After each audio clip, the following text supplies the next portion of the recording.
Kikisamla sa katinkaong tulong kanha utray. Wat om kinranto tursya katong hakmi utray ka porken unay. Kusamla tuking adyarulay banyale borsoy tan basyukay kijinyale jongi kilong kiborsen sya jingdong pertai shisha kusamla tuking adyarulay banyale borsoy tan basyukay kijinyale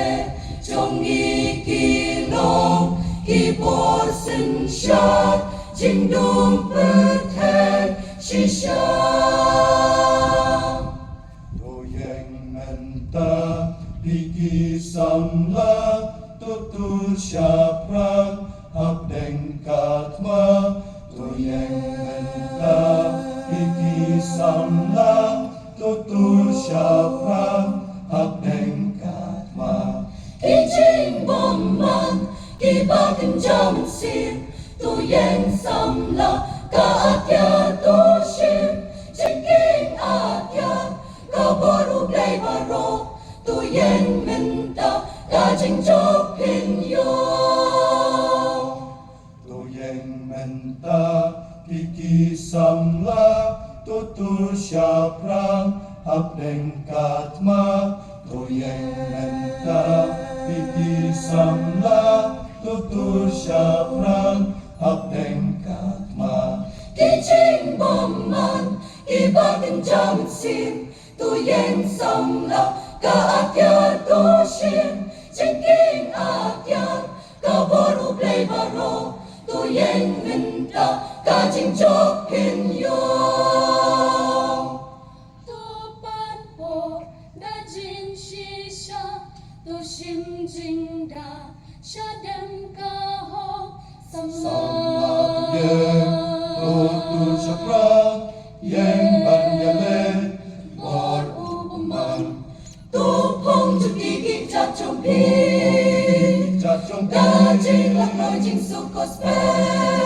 sukos Steve kajing em Bat kajing dakli Kajing pen em White lam umen sim Shisha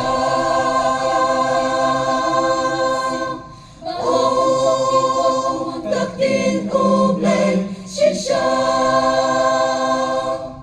Doyeng menta piki samla tutur syaprak abdeng katma Doyeng menta piki samla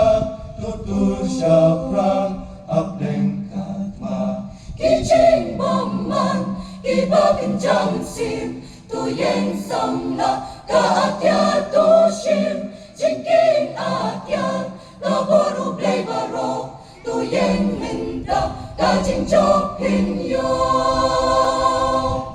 Kusamla tuking atya rublay banyale borsoy tan basyukay kijinyale